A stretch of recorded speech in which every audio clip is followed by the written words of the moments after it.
Hello and welcome back to the channel. As y'all see by the title, we have a new attachment going on the Sawmill today, and I'm going to unbox it and take y'all along with me. Let's see what we got.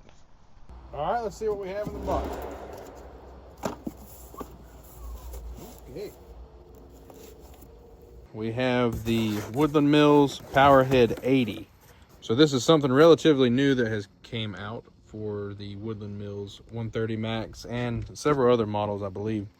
But the bigger one, the 110, it just seems a little bigger. This is more of a compact model. I called them on the phone and asked them what the difference was, and they said the speed difference for raising and lowering is the same. It's just more of a compact model and it's newer design. So let's get this thing out, and I'm gonna go over with you how we install it. Looks pretty simple.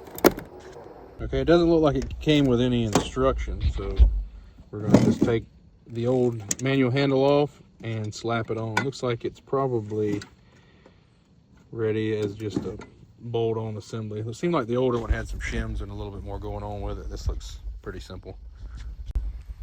So let me take the handle off the saw now and we'll get this mounted in place. All right, we want to take this bolt out first. Looks like a 16 millimeter on the top, 17 on the bottom, the nut side.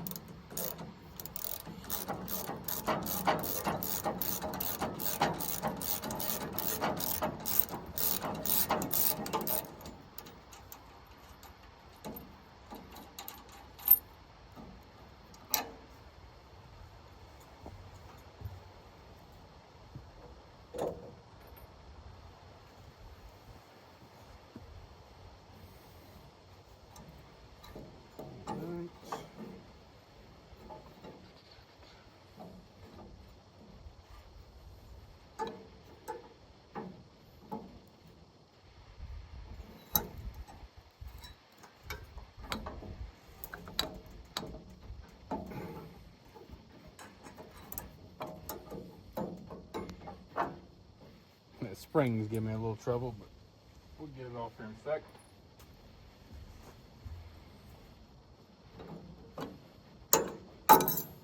All right, there she comes off.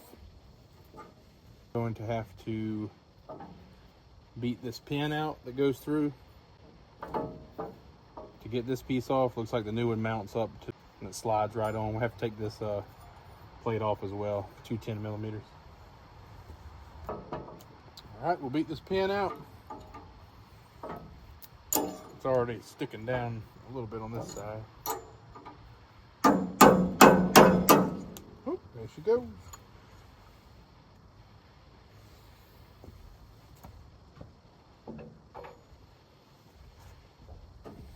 All right, this part comes right off. Now we'll take our plate off.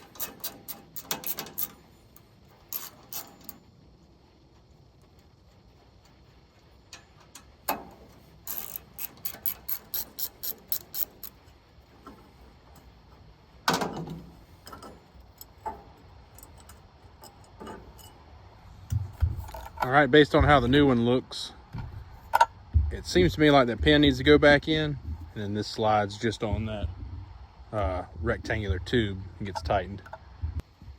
All right, we'll put this pin back in and get it even in the middle.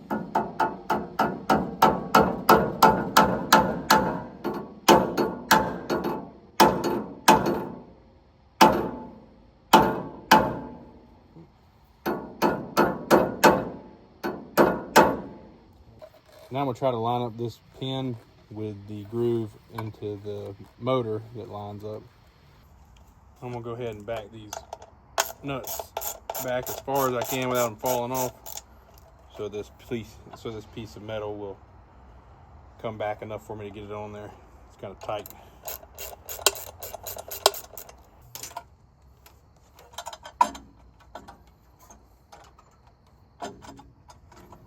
All right.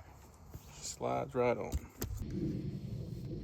Okay, so I have it positioned on the tubing, but I don't know if it's exactly falling into that groove just yet. So what I'm gonna do is I'm gonna go ahead and hook it up to power so I can move it a little ways, one or the other, and see if it falls into place. And then we'll bolt it down, but let's get it hooked up to power.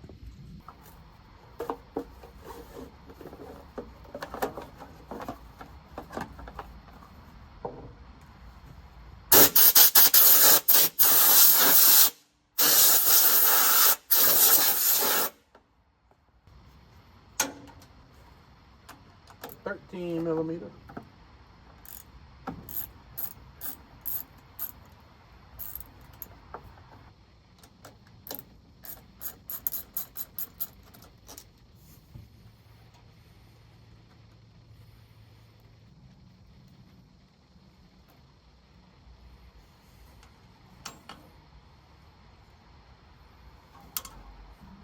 Okay, I'm going to run my wires around this back side, either forward or back here, so that my battery box shuts right.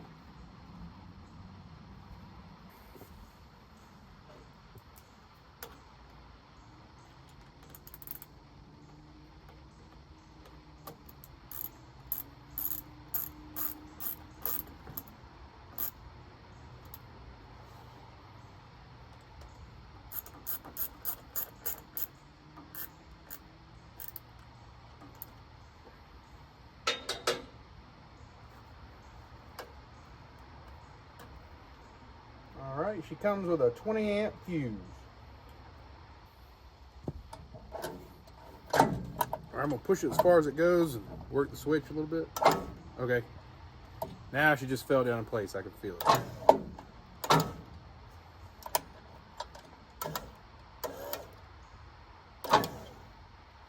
So, I got it pushed in as far as she can go. Now I'm going to tighten the bolts.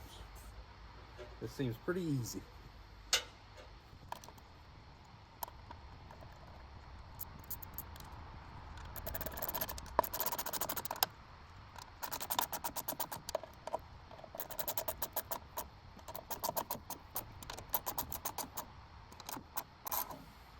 All right, all my bolts are tight. Let's give it a try.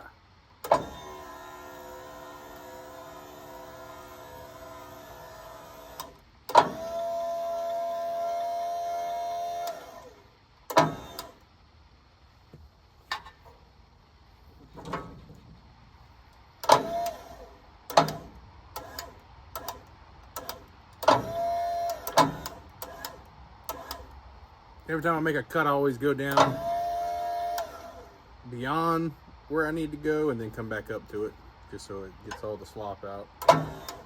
If I make a precise cut, it's just a quick tap. I can see that it adjusts pretty good. All right, here it is as it sits. Got everything put back together. It comes with a pretty good bit of slack, but that's so you can raise and lower the head of it without it getting caught up. Just need to watch it as it comes up and down. Make sure it doesn't get hung up on my log as I push along. But here she is. Pretty sleek looking. It's not so big like the other one. I don't know really. I can't give you a review on the other style, but the lady on the phone told me that the speed is the same with them. I don't know if anybody can verify in the comments, but it was way cheaper. I think I paid $349. It was on sale for $350, and the other one was $550. So saved a good bit of money, and there was no videos about it, so I just decided to make one. Pretty easy install. Just want to tighten your bolts good. And here she is in action.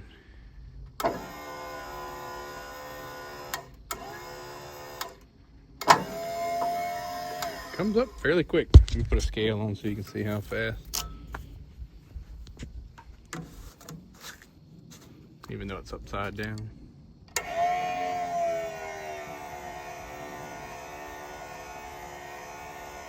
So if you want to adjust it, you kind of got to be quick on the trigger.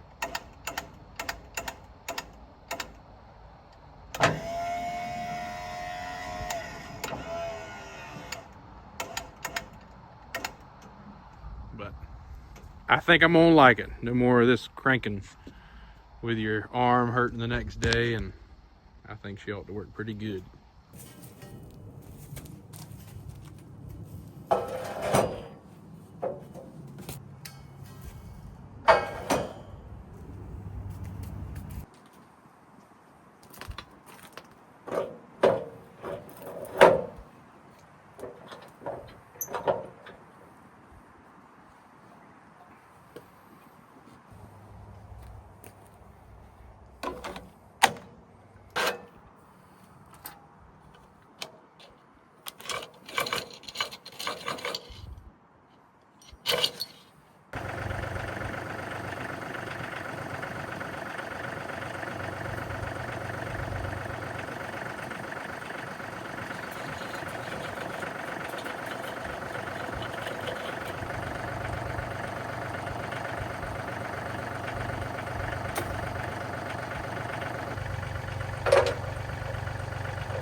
All right, as you can see, we got us a 12-foot log loaded up. We're gonna see what we can get out of it. We have kind of a bow in the center, so I'm gonna end up wasting some of the wood, but not all logs are perfect. It's gonna be the first time we try out this old Powerhead. So let's give it a go.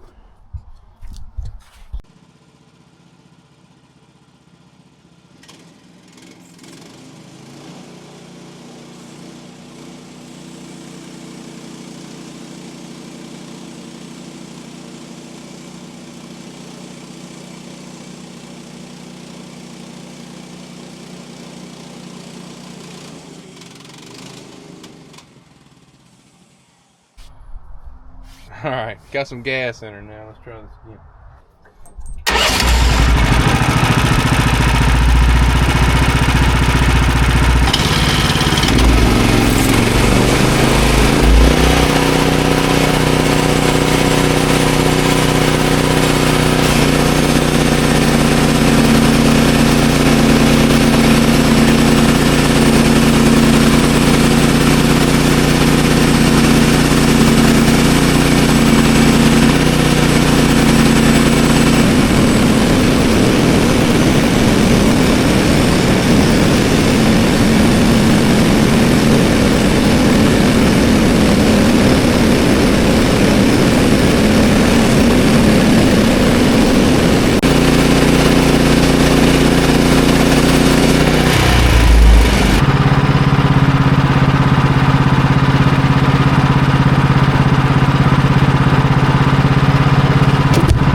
All right, I got the log flipped.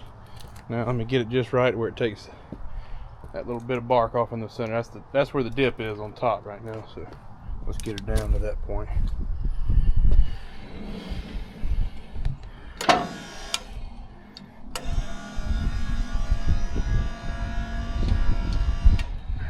Let's see here. A little bit less than that.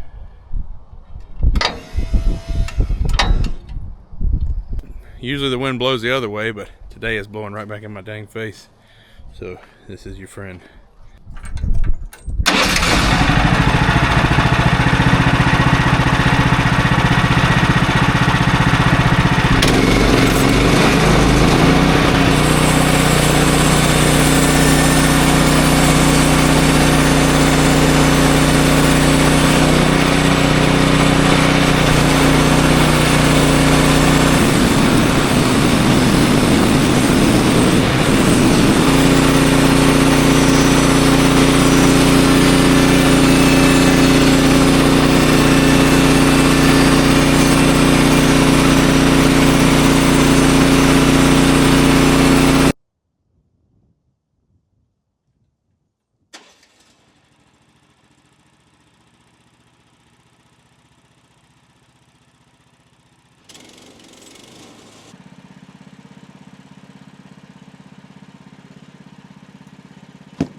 So to be able to raise and lower the power head with a push of a switch is a game changer, especially when I start making cuts like this and I'm going to stack my completed boards on top of each other, and then I want to go back and make another cut and then grab them all at the end.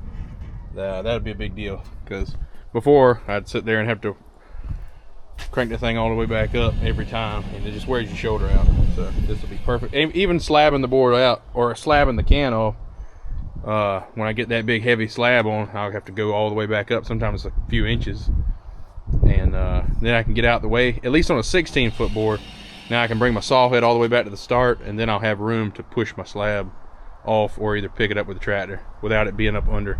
That's for the 16-foot boards. So this is going to be a big help, and there'll be a lot more of this on my channel coming up. Well, we're going to get this one turned into at least some beams, some cants that are ready to go for 2x6s, and that's as far as we're probably going to get on this one today.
Well, that about sums up my video for this contraption here on the Powerhead.